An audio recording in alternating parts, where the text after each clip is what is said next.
There are places in America where hunger learned to speak before people did.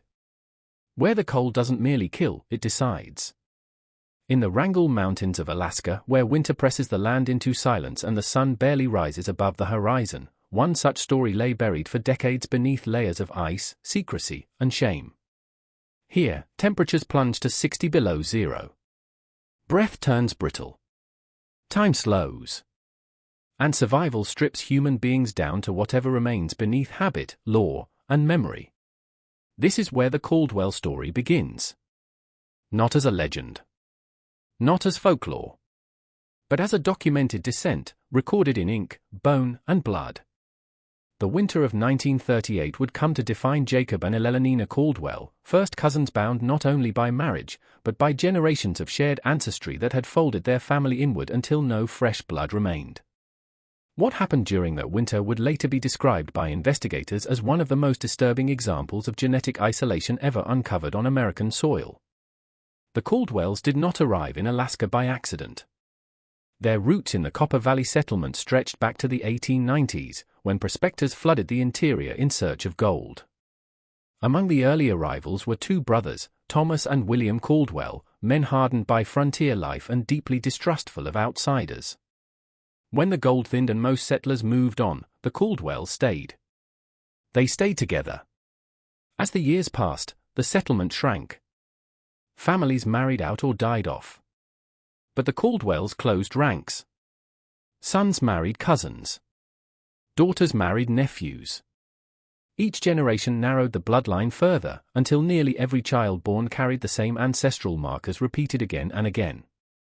By the 1930s, Copper Valley had become less a town than a genetic echo chamber. Historian Margaret Thornton, who would later spend over a decade researching the case, described the Caldwells as a family that mistook isolation for strength. Public records from the era reveal that by the time Jacob Caldwell was born in 1908, it was difficult to trace a family member who did not share multiple grandparents with their spouse. This isolation was not merely geographic. It was intentional. Jacob was the son of William Caldwell Jr. and his cousin wife Sarah. From early childhood, the signs were visible. His eyes sat unusually close together. His brow pushed forward in a heavy ridge. He was small for his age, with a stiff, awkward gait.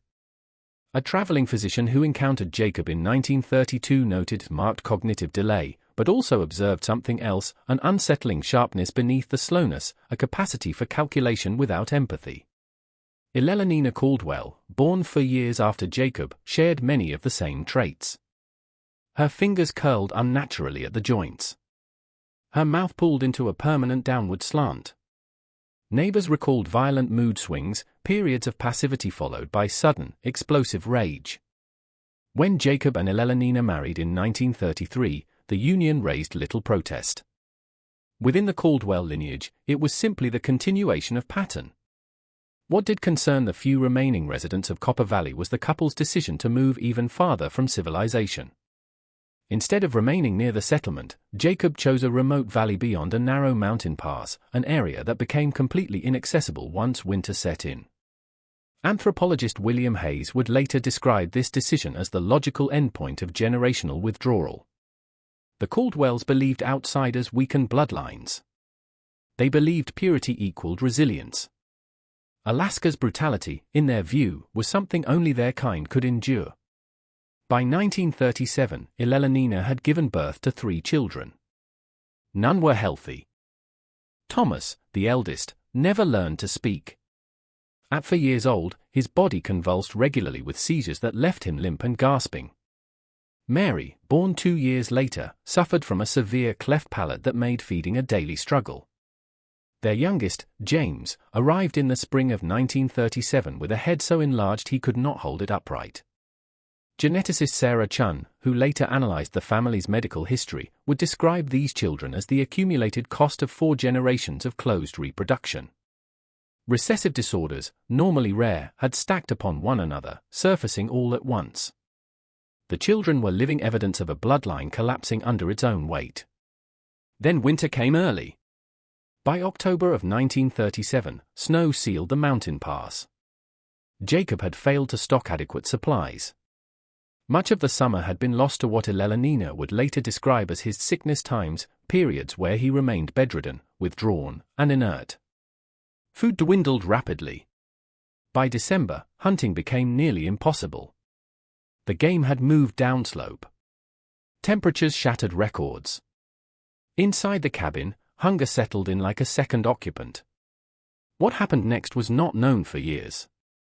The truth surfaced only in fragments, scratched handwriting on torn catalogue pages, bone fragments preserved by cold air, and a journal found 14 years later wrapped in oilcloth inside a collapsed shed.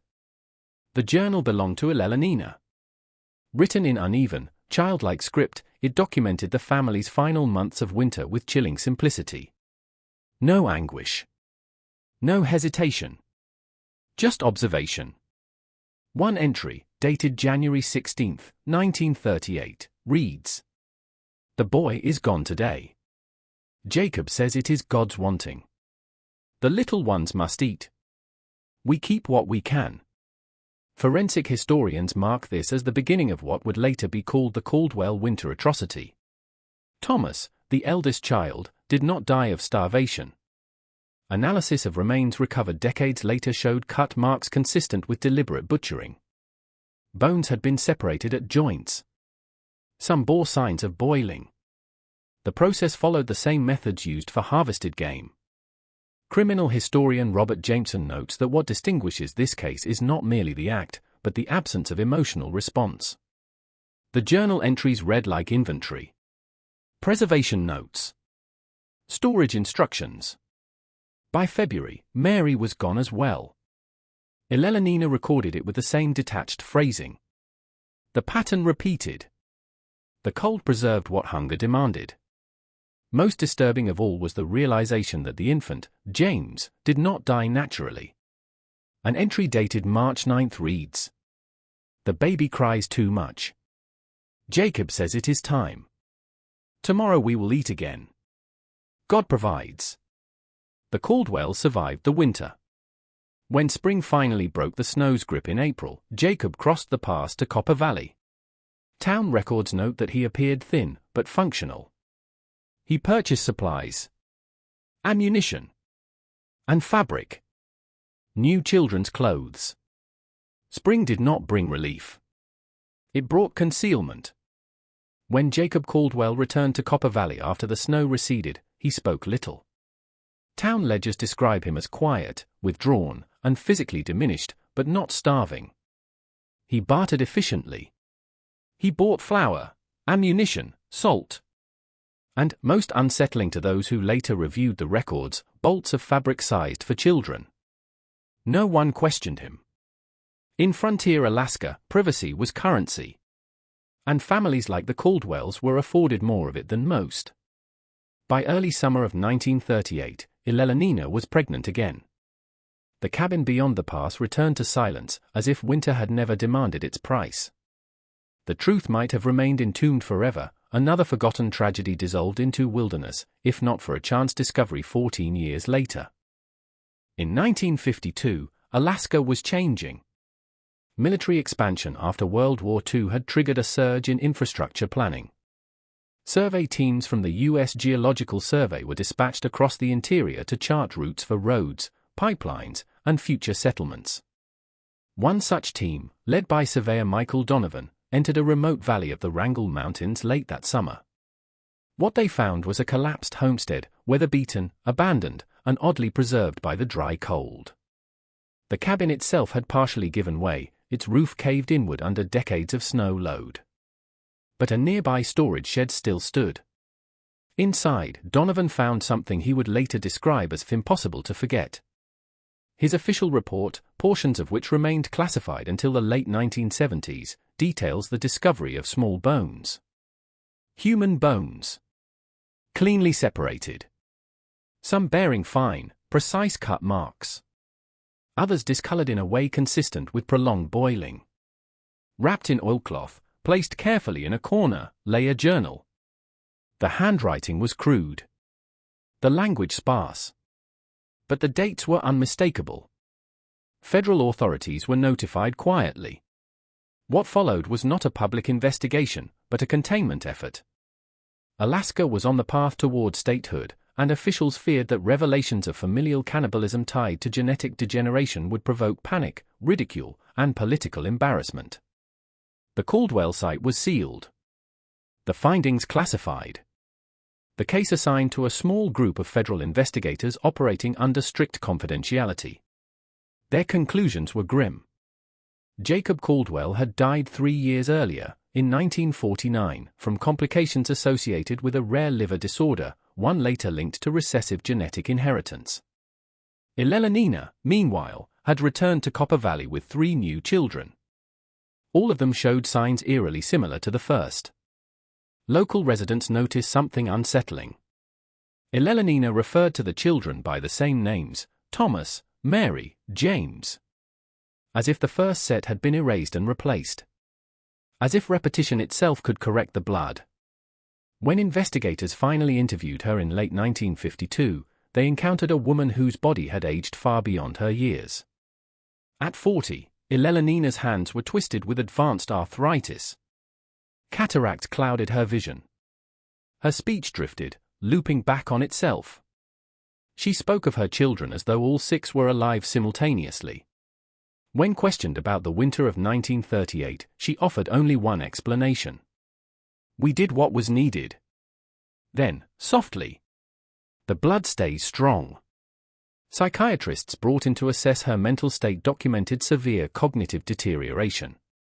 But what disturbed them most was not confusion, it was coherence. Within her worldview, everything aligned. Primitive genetic testing, crude by modern standards, was conducted using hair samples from Elellanena and her surviving children. The results confirmed what investigators already suspected. The level of genetic homozygosity, the presence of identical gene copies inherited from both parents, was among the highest ever recorded at the time. Comparable only to certain European royal bloodlines where cousin marriage had persisted for centuries. Despite being officially first cousins, Jacob and Elellanena shared genetic similarity closer to that of half-siblings. Each prior generation had compressed the gene pool further.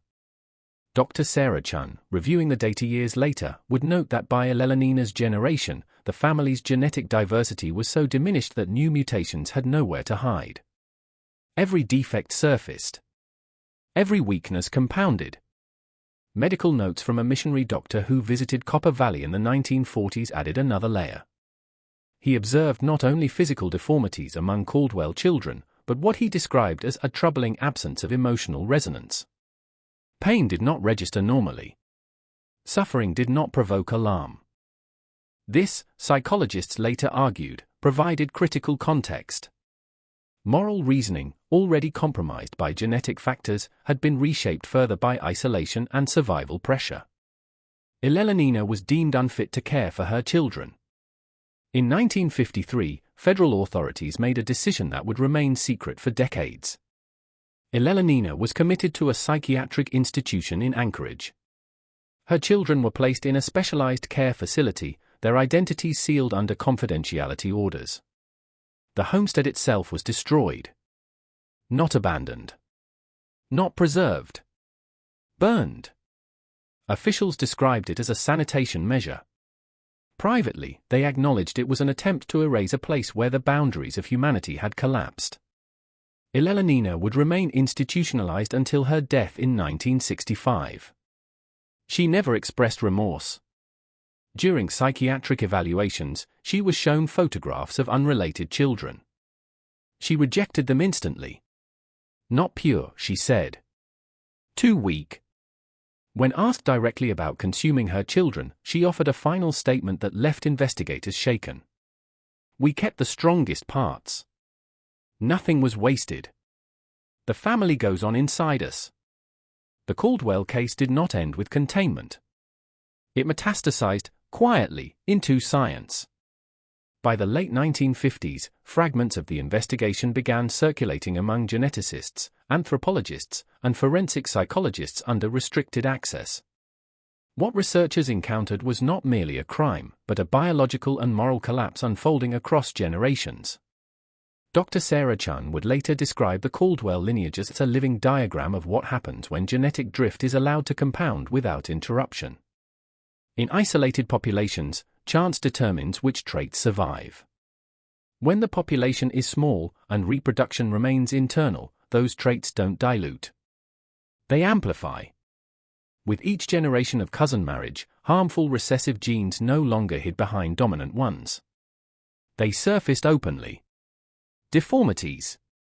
Cognitive impairment. Emotional dysregulation. Moral reasoning deficits. The Caldwells were not simply unlucky. They were mathematically doomed. By the time Jacob and Elellanena had children, their combined genetic similarity reached levels rarely seen outside laboratory conditions. Modern analysis conducted decades later would show that they shared roughly 25% of their genetic material, equivalent to half-siblings. In a typical first-cousin union, risks increase but remain manageable. In the Caldwell case, every generation multiplied the damage. Dr. Chun called it catastrophic homozygosity. But the most unsettling findings were not physical. They were psychological. Forensic psychologist Ilin Morris, who reviewed Elellanina's journal extensively, noted the complete absence of moral conflict in her writing. There were no apologies. No grief. No hesitation. Her words reflected a closed system of reasoning where survival and blood purity replaced ethics entirely. This was not madness in the traditional sense. It was coherence, built on corrupted foundations. Medical records from Copper Valley in the 1940s supported this interpretation. Several Caldwell children displayed what physicians described as stunted moral affect. They understood rules, but not empathy. They recognized consequences, but not suffering. Pain was observed, not shared. Neuropsychologist Henry Wilson later proposed that generations of inbreeding had altered neurological development in ways that directly impaired emotional processing. Brain regions associated with empathy, impulse control, and moral judgment showed functional deficits in similar documented cases. In isolation, these deficits became self-reinforcing. Without exposure to outside norms, there was nothing to correct them. Anthropologists studying the case recognized a familiar pattern. In extreme isolation, communities often develop what are known as counter-moral frameworks, belief systems that invert societal values to justify survival practices. In the Caldwells' worldview, genetic diversity was contamination. Outsiders were weakness. Sacrifice was not loss, it was preservation. Elellanina's journal repeatedly referenced keeping the blood strong and holding the line together. Language nearly identical to phrasing documented in other isolated groups throughout history. Sociologist Rebecca Lawrence explained it bluntly. When isolation persists long enough, morality stops being shared. It becomes internal. This phenomenon was not unique to Alaska. During the 1960s, a classified federal study examined isolated settlements across the Alaskan interior. At least 3 communities showed consanguinity rates exceeding 40%, nearly half of all marriages occurring between blood relatives.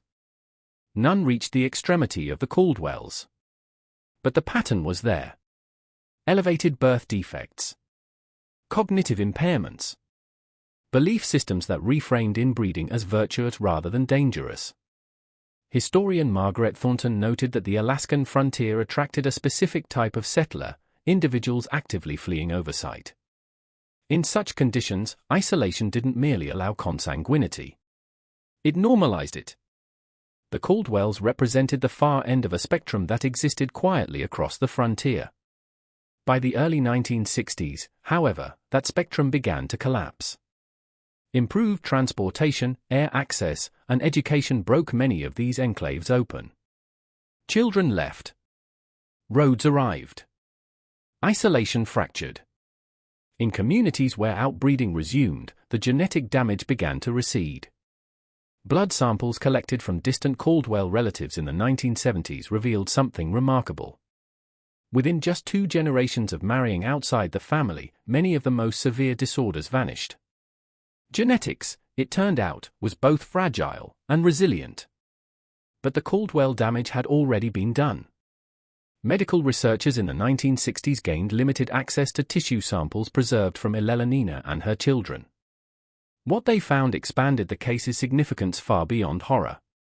Several previously undocumented genetic disorders were identified, conditions that would later be recognized in unrelated populations worldwide.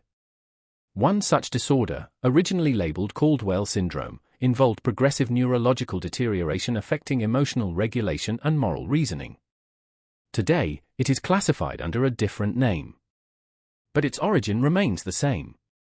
Medical historian Julia Patterson described the Caldwell genome as a natural laboratory. Their extreme inbreeding compressed rare mutations into visibility, allowing scientists to identify links that might otherwise have remained hidden for decades. The family's suffering became data. Their tragedy became evidence. By the time Alaska achieved statehood in 1959, lawmakers were briefed, quietly, on the Caldwell findings. While the case was never mentioned publicly, it directly influenced some of the strictest anti-consanguinity laws enacted in the nation. Legal historian Patricia Coleman later confirmed that archival records from the Constitutional Convention showed delegates had been warned about a documented frontier family whose genetic isolation led to catastrophic outcomes. The law was shaped by blood that could never be named. Yet perhaps the most haunting discovery came decades later. In 1998, forensic anthropologists were finally permitted to excavate the former Caldwell homestead site. Beneath the ash layer from the 1953 burn, they uncovered additional bone fragments older than those described in Elellanenna's journal. Analysis suggested that consumption practices may have occurred in earlier generations. Not once, but repeatedly. This was not a singular collapse under pressure. It was tradition. Passed down. Normalized. Repeated. Anthropologist Michael Richards concluded that Jacob and Elellanena had likely drawn on inherited survival practices rather than improvising under desperation. In their closed universe, this was how winter had always been endured. The implications extended beyond history. As space agencies began planning long-duration missions, months or years of isolation, psychologists revisited cases like the Caldwells to understand moral drift in confined populations.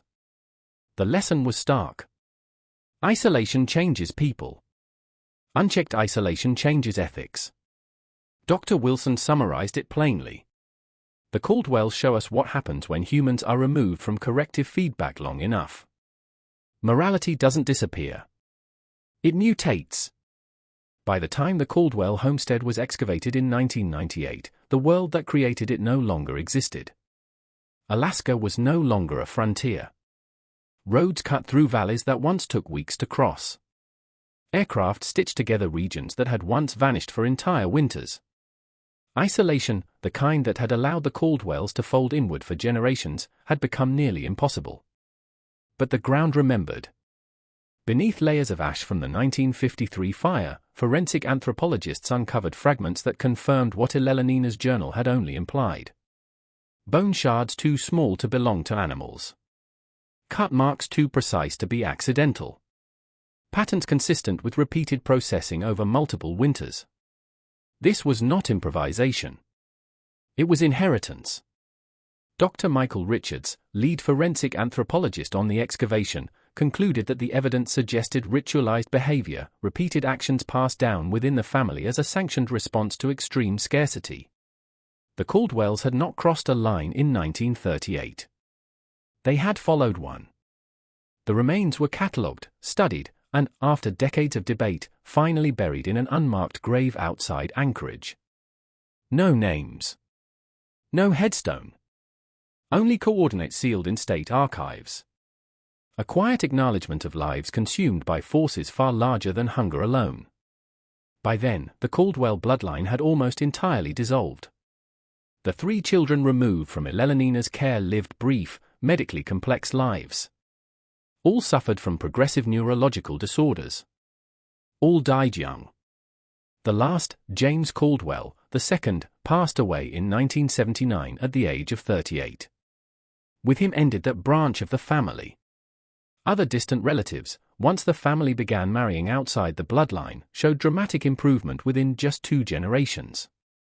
Disorders vanished. Cognitive impairment softened.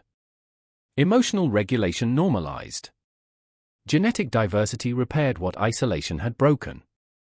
Dr. Matthew Williams would later call this one of the clearest demonstrations of genetic recovery ever documented. The Caldwell case proved not only how devastating consanguinity could be, but how quickly its damage could be reversed once diversity returned. Yet the psychological damage lingered. When fragments of the investigation leaked to Copper Valley residents in the late 1950s, the aftermath rippled outward. Several relatives took their own lives. Others abandoned their names entirely, scattering across Alaska and the continental United States. The Caldwell name became something to escape.